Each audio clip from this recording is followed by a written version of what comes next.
Welcome to the Fantasy Champions Fantasy Football Podcast. Here's your host, Morgan Colby and Rick Lemon. All right, finally, we hit the good portion of content in the month of July and the month of August. This is it, the draft content that you have been looking for. We're going to do mock drafts, league winners, hard draft day decisions, bold predictions, forgotten players, everything over the next couple weeks and months. You're going to get it all. Welcome to Fantasy Champions Fantasy Football Podcast. My name is Morgan Colby. Got Rick Lemon with me as always. What's popping, my friend? What's going on? So as I said, a lot to get to over the next couple weeks. The quarterback ranking show was long and boring, but I'm excited today because we have only 5 players that we're going to talk about, and they're bounce back players for the 2021 fantasy football season. Yeah, this show hopefully is a lot more fun. Yeah. And it will be. The ranking shows have been difficult. Ranking? I mean, it's just because we get stuck with one guy. That's always what happens. And then the first 3 guys takes a half hour. Yep, that's fair. I try to control myself, but I just get so excited to talk about Dalvin Cook. No, it's fair. My running back at the number 2 overall pick in the home your league. Designated pick.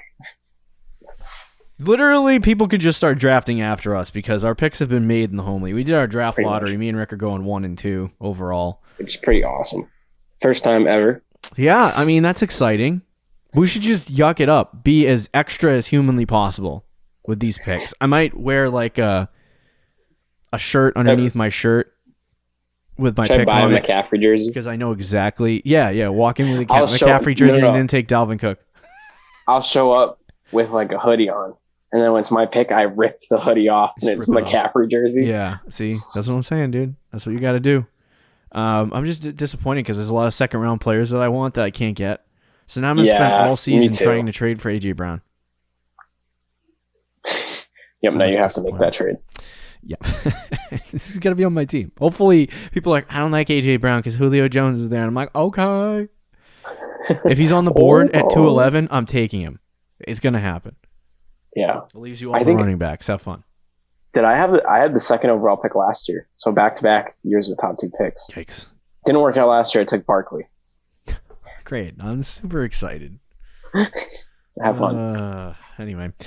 So top 5 bounce back players. It should be a fun episode. These are guys that not necessarily, some of them may have gotten hurt and that might have affected their outcome on the season. But we mostly focused on players that that not necessarily got injured, but didn't have the best season overall, and that are going to bounce back this year. So we're going to be our top 5 bounce back players. Before we do that, check out our website, fantasychampions.com. On any social media platform, just type in the Fantasy Champions or the FF Champs. You'll find us. If you're listening on Apple Podcasts, Spotify, Stitcher, or any other podcast platform, leave a review and then share the podcast share this podcast with your friends.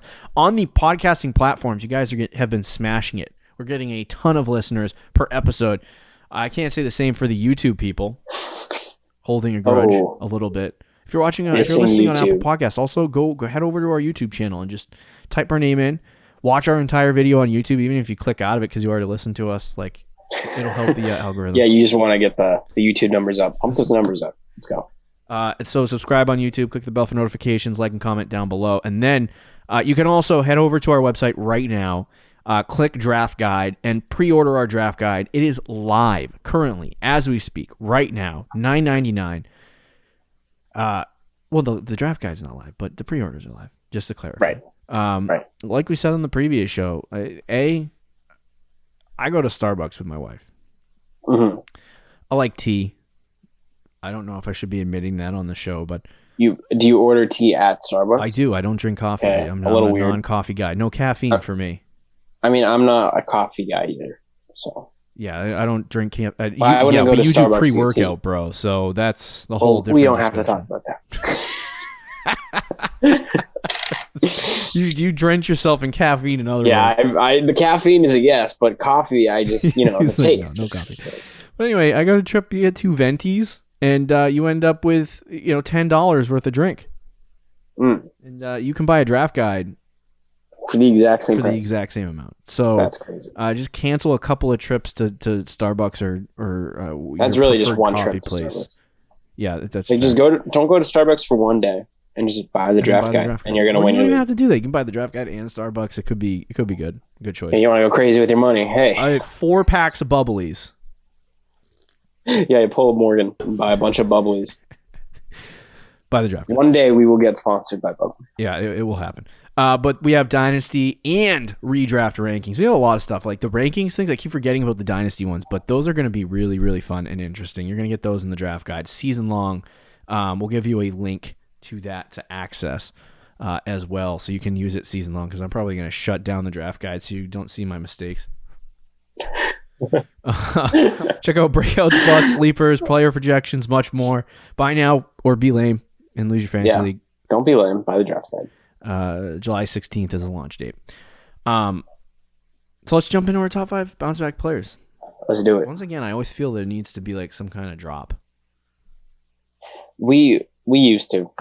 We used to have maybe cool someday drops. I'll do that. I just We'll don't have any yeah. ideas for that. So if any of you make like audio clips for fun, oh yeah, send them in. Yeah, dude, just do that. So we're gonna talk about top 5 bounce back players for the 100th time, because I like to say it as many times for the YouTube algorithm as I humanly can.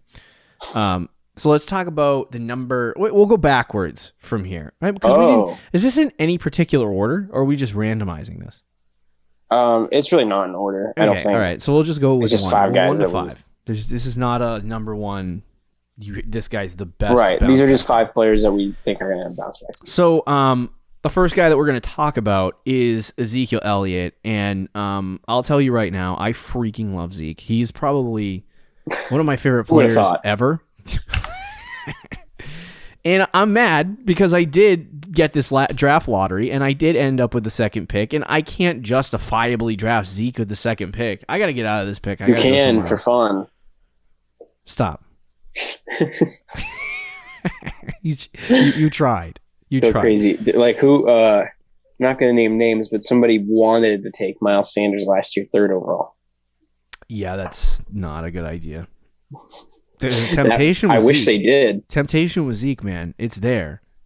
Because I thought he was coming home, but guess not. So either way, but Zeke right now, according to, and this is absurd to me, but according to the ECR, currently as it stands on July, what is it, 8th? July 8th. Ezekiel Elliott is ranked as the running back 8. He also is getting drafted as the 9th player off the board.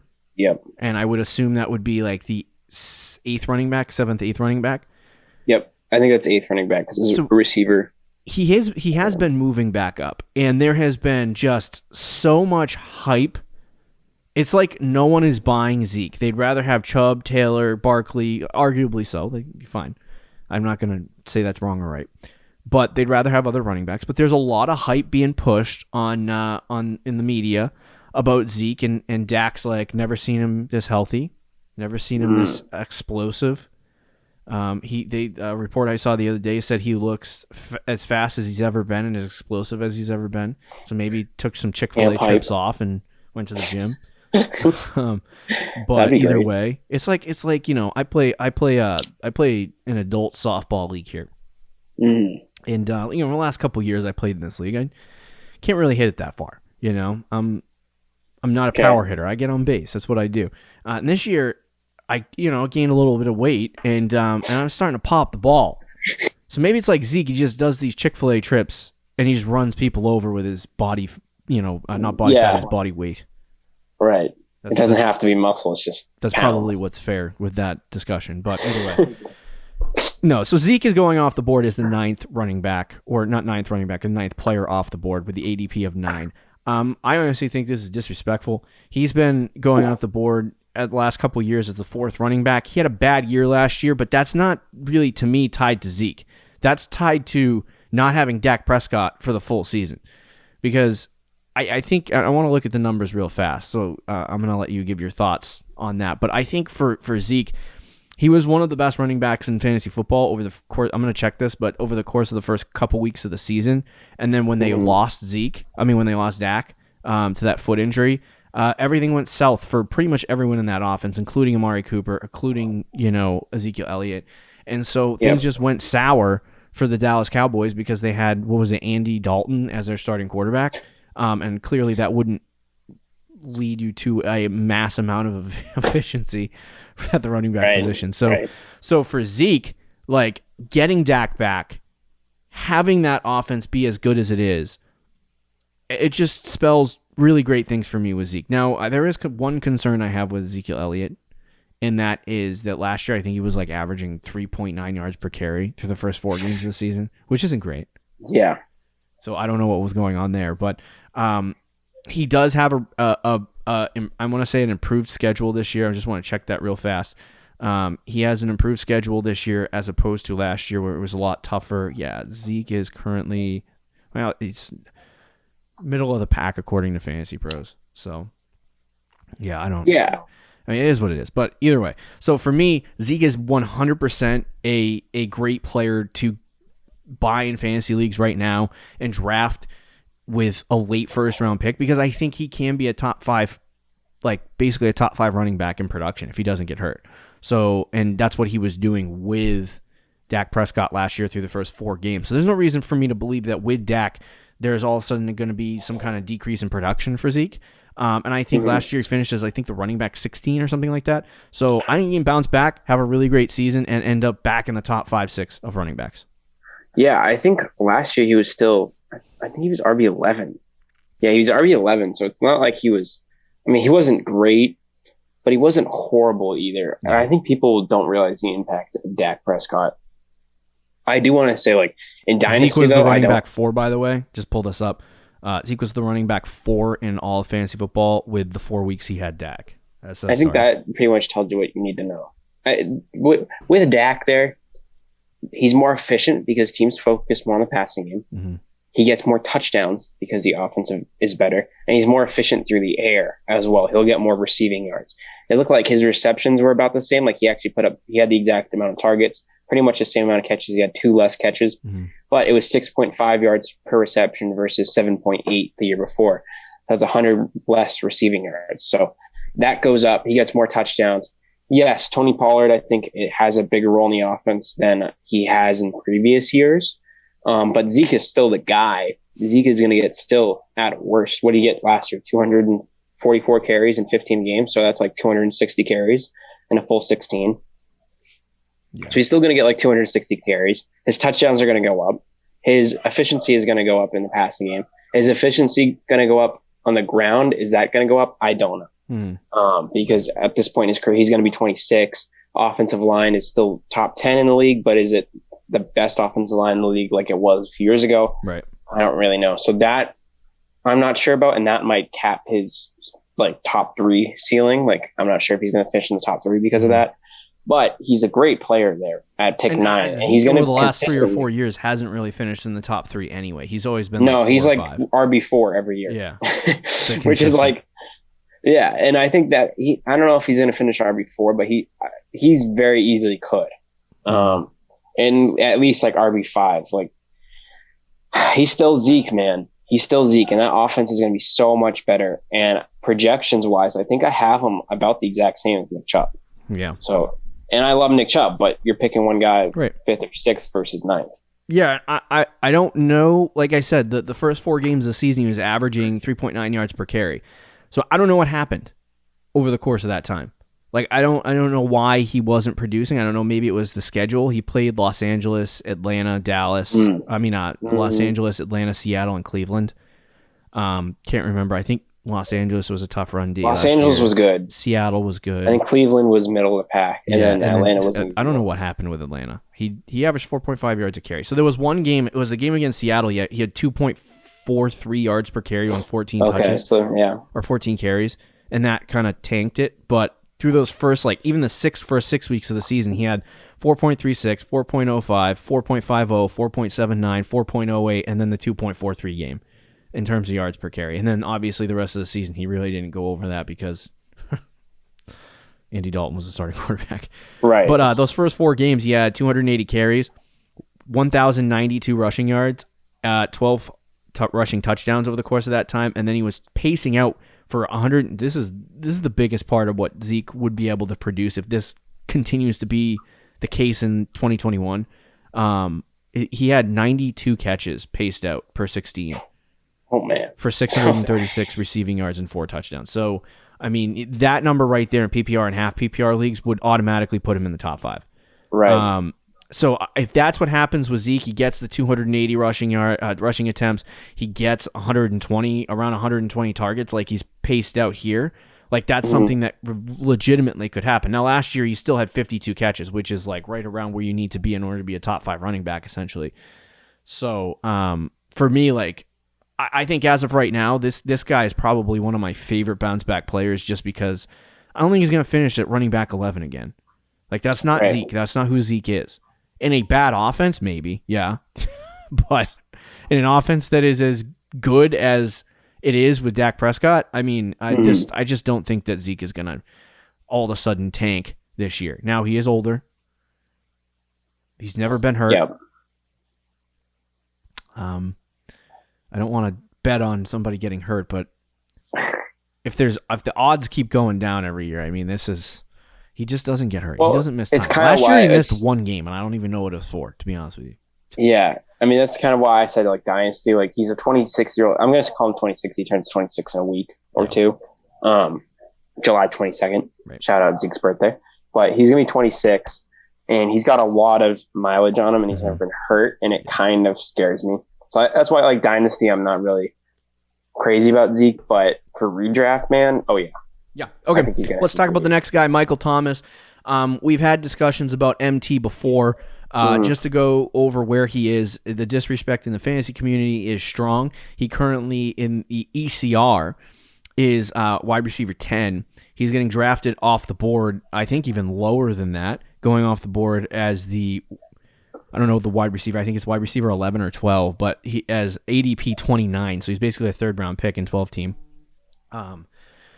So, I mean, to me, this is one of those things with Michael Thomas is that people are nervous about he didn't have the best season last year, obviously, and B, not having Drew Brees is kind of causing people to freak out a little bit. Now, I'm going to make the assumption, my friends, that we're going to get Jameis Winston as a starting quarterback. And Mike Evans had top 10 seasons with Jameis Winston as a starting quarterback. Consistently. Yeah. So I'm going to say that Mike Thomas can be better than top 10. And I think that he is actually a good bounce back player at this point because there's no one really in that offense they're going to pass the ball to. If they throw it 550 times and he gets a 25 to 26% target share, he's going to get 140 targets, like easily. So if that happens and he hits that amount of target share and the offense actually is slightly consistent, you could see Mike Thomas finish extremely high in the fantasy football in 2021. He could finish top 6, top 5 even, and he could still be the normal MT. There's nothing Michael Thomas has done to make me think that he can't produce the same amount of fantasy points. It's just the way the offense is changing.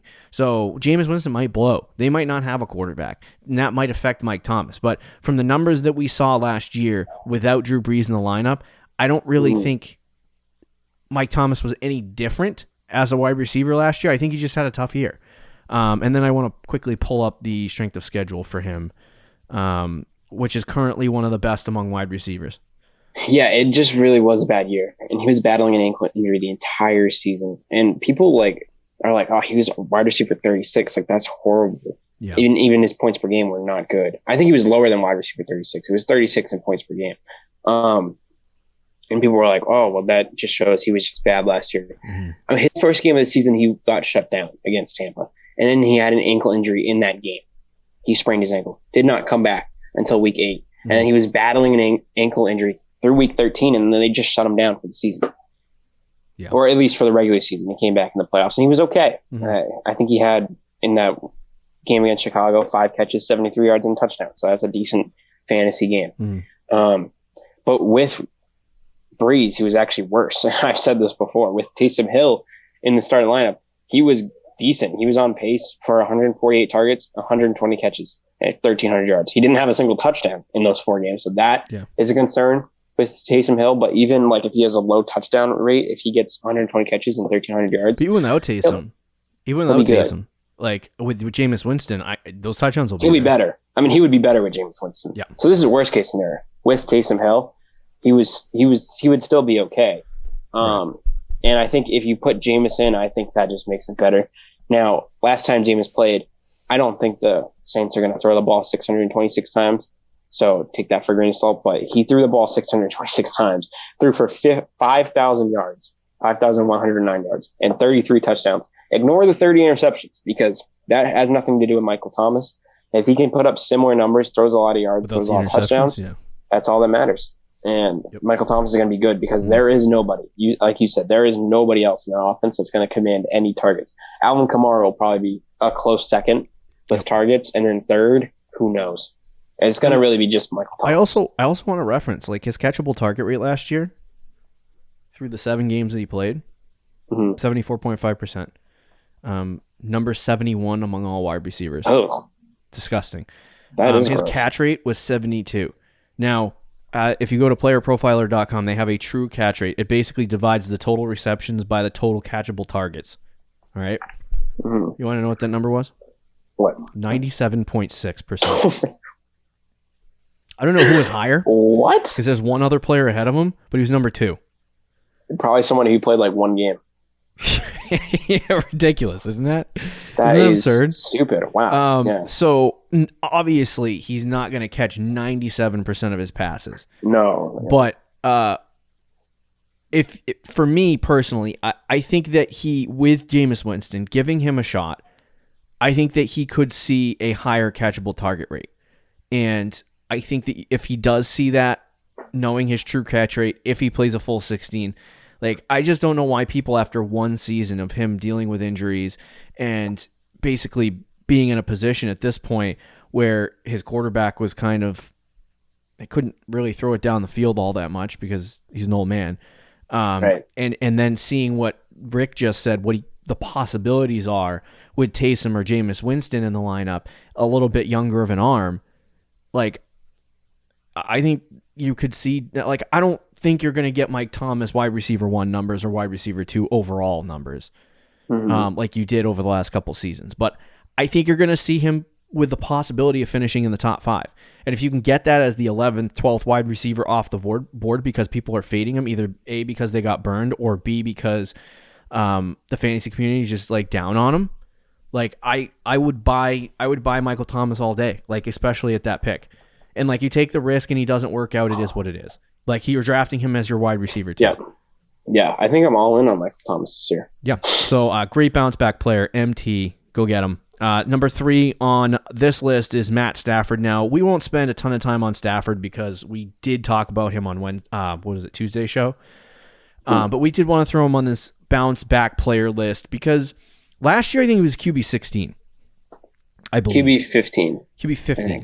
And right now he's going off the board in the 10th round, 9th, 10th round in redraft. Now, obviously, I think the only reason he's that high, purely because he got traded to Los Angeles, he probably would be like a 15th round. I mean, between rounds 13 and 15 if he was still with Detroit. But but I think that's where he's going to hold. Even if that's kind of where he holds, that's great, but I think he might even move down a little bit. Like I don't see him moving up at all. Like there's no reason, like a camp hype's not going to change it unless they put him in Hard Knocks. I don't even know if they qualify. They were on it last year, so probably not. Yeah, probably not. No. But anyways, Matt Stafford, I don't think camp hype's going to change anything. I just don't think people are going to all of a sudden fall in love with Matt Stafford and he's going to start skyrocketing. No, so I think he's either going to hold at the ADP he is, or he's going to fall back a little bit. But even so, he is going to bounce back from his terrible 2020 campaign. He has way more talent in that offense. He has a better offensive line. They're going to score a lot more points, and Matt Stafford probably will make that offense more efficient than Jared Goff made it. So to me, I think there is a great chance that the number 15 overall finish that Matt Stafford finished with last year could turn into like a number 6 or a 7 finish, like we said on the last program. Yeah, I don't know if Stafford, I mean, he's a dark horse for a lot of people for MVP. I think with him, I'm not necessarily sure if he's going to put up insane numbers, but I think he's going to be very efficient. And I think that will lead to good fantasy points because I think you could see him having a lower interception total than he has with the Lions because they asked him to just be Superman. While with the Rams, he's more going to be the captain of the offense and kind of control it. And like you mentioned, and we mentioned before on previous shows, the offense is better. Last year, Kenny Golladay missed pretty much the entire. I think he played 2 games, so it was really just Marvin Jones and T.J. Hawkinson last year, and now he's got the Rams offense, which isn't like the best in the league, but it's an upgrade over the Lions. That offensive line, Cooper Kupp, Robert Woods, they have a lot of depth at that position with Van Jefferson. They brought in Tutu Atwell, so they have a lot of guys there. So I think it's a Stafford has all the talent to do it. I mean, 2 years ago in 2019, he was the QB4 in points per game. So we know he's capable of doing it. He's going to have a bounce back year. I would take him over other guys that are going in that area. Yeah, I would take him over Tom Brady, who I love, but I would take him over Tom Brady. I would take him over Matt Ryan. I'd take him over Kirk Cousins. Some of these guys that are in that area, those veteran guys. I think Stafford's the best of all of them. Fair enough. And I would say if you want to hear more about Matt Stafford, just go listen to our previous podcast on Tuesday. Exactly. Number 4, in no particular order, Chris Godwin. Now we've talked about on the show. We're not freaking excited about Chris Godwin. Yeah, it's not a oh my god, get me Chris Godwin. I need him on my team right now. Out of all these guys, he's probably the least exciting for me. Yeah, I would say the same for me. And I'm not like charging out to buy him. Right now, his ADP is 41. So he's right around where Amari Cooper and CeeDee Lamb are. And I would take those guys and Julio Jones. I would take those 2 guys particularly over him. But I might take him over Julio. And he's in the same region as Mike Evans. Now, he's in that, the big thing about him, for me personally, is that, and we're not talking about him being good value or anything like that. It's that he was wide receiver 32, I believe. He played 12 games. And I think that he probably would have finished as a wide receiver 2 overall, not wide receiver 2 overall in fantasy football, but a wide receiver 2 like in the top 24.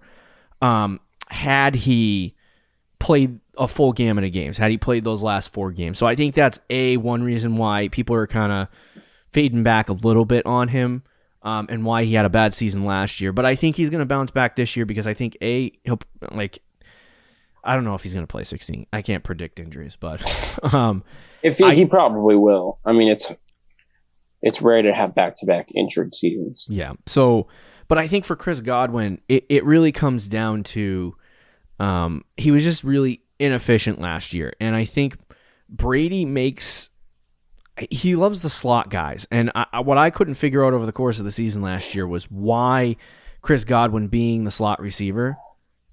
Like why that wasn't becoming a thing between him and Brady, and he was going after guys like Antonio Brown when they brought him in more. Yep. So it's like there's going to be some work for him to overcome this, but he was doing a pretty decent job of commanding targets. Like I said, he played those other. He's averaging 7 targets a game. So had he played those other 4 games, he probably would have finished with 110 targets or 115 targets somewhere around there, which is pretty decent number. It's not amazing, but it's pretty decent. And his efficiency was pretty good. The only thing that he really didn't get was a lot of like receiving touchdowns as opposed to previous years where I believe in 2019 he played in 14 games and finished with 9 touchdowns. In 2020 he played 12 games, finished with 7 touchdowns. So he's on pace for even more receiving touchdowns. I think that the receiving yardage wasn't there. And the efficiency overall that you expected from him wasn't there, but he also had an 86.7 true catch rate, which is really good. So I think what we need to see is a target share increase for Chris Godwin, and I'm not sure we're going to get that. We'll have to see. I haven't done the Bucs projections yet. I haven't either. But we'll see what happens with Chris Godwin. But I think there is a really good shot that he finishes way higher than the wide receiver 32 that he finished in the previous year. So I think he'll probably be somewhere around like 15 to 20 is where I would peg him at this point. Yeah, I think he will finish higher than that, than 32. He's too good of a player, and they're committed to him as well. It's just a gross one. It's really gross. It is a gross one, but I mean, I get it, man. He had 65 catches still in 12 games, which is very good. 840 yards, 7 touchdowns. That's very good for 12 games. If he would have played a full 16, like, he would have had a good season. And one thing that I was concerned about was I wanted to see what he did last year after they signed Antonio Brown. I ignored the first game because Antonio Brown didn't really play too much, even though Godwin didn't have a great game either. But it was his first game. They were trying to get him into it. But after that, Godwin was on pace for 112 targets, 85 catches, almost 1,200 yards, and 11 touchdowns. That's good. That's like wide receiver 14, 12. Like that's, or wide receiver 14, 13, 12. Like it's in that range, which is good. I mean, and that's where I think he could finish again this year, which is better than what I thought. And that's what I wanted to see if he was still productive, even with Antonio Brown there. And he was. He's just a little bit inconsistent because there's so many weapons in that offense. So one week he might get 4 catches for 30 yards, and the next he might get 6 catches for 120 yards and a touchdown. So, I mean, like in the playoffs last year, in the first game, he dropped a touchdown. So he should have had 2 touchdowns. He had 5 catches, 79 yards and a touchdown. The next week he did nothing, 4 catches, 34 yards. But then he had 5 catches for 110 yards. And again, I think dropped a touchdown in that game as well. So, and then the Super Bowl, he did nothing. He had 2 catches for 9 yards. Yeah. So it was just like good, bad, good, bad. And I think that could happen again this year. So it's a risk you have to take, but he is a bounce back player because he's going to play better than. I mean, I definitely put him on this bounce back list. I'm a little bit more, I think as people get closer to the season, they might start fading a little bit on Chris Godwin, might push him into the 5th round. But I think around the 4th round is where he's going to end up in ADP as we go along the next 2 months. So it's scary. To me, it's a scary pick because I'm not sure what I'm going to get from Chris Godwin. Now, I was watching a video. I can't remember who it was by, but they were talking about basically every position has a lot of positional value. And when you look at the wide receiver position, I don't want to spend a long time on this, but when you look at the wide receiver position overall, there's not a lot of discrepancy between like the wide receiver 10 and in terms of a points per game basis, or let's just say the wide receiver 12 and the wide receiver 24. The wide receiver 12 last year was Allen Robinson, 13 points per game. And then the wide receiver 24 was Robbie Anderson. He had 11 points per game. So like the difference between, a guy who is the wide receiver 12 or 13 is not, and even like if you take Allen Robinson out of that discussion, the guy next to him was Robert Woods, who had 12.5 points per game. And it's like there's only a 1 fantasy point difference per game in the wide receiver 2 position. That basically means that any of the wide receiver 2s that you're drafting are going to be the same. So like if you're in the 4th round and you have Chris Godwin on the board and there's other guys available, there's some guys I'm going to look at that are going to be like, oh my God, this guy is going to have a breakout season and he might be a top 5 wide receiver. Obviously go with the guy that you has the higher ceiling. But if everyone on the board is basically just another wide receiver 2 and that's where they're going to land, then Chris Godwin, I think in a really good offense is a great buy because he provides a good floor. Yeah, I agree. So let's talk about the last and final guy, Joe Mixon. This is it for you, man. This is it for you, Joe. I love you, Joe Mixon, but this is it's been absurd. The amount of time that I've had to wait for you to be good. Every year of his career. Every freaking year, I go, this guy's going to be good. Now, this is probably me buying Bengals players. Not a good idea. Yeah, that's probably your first mistake. Maybe Joe Burrow changes that. I don't know. But last year, he played in 6 total games. But in those 6 games,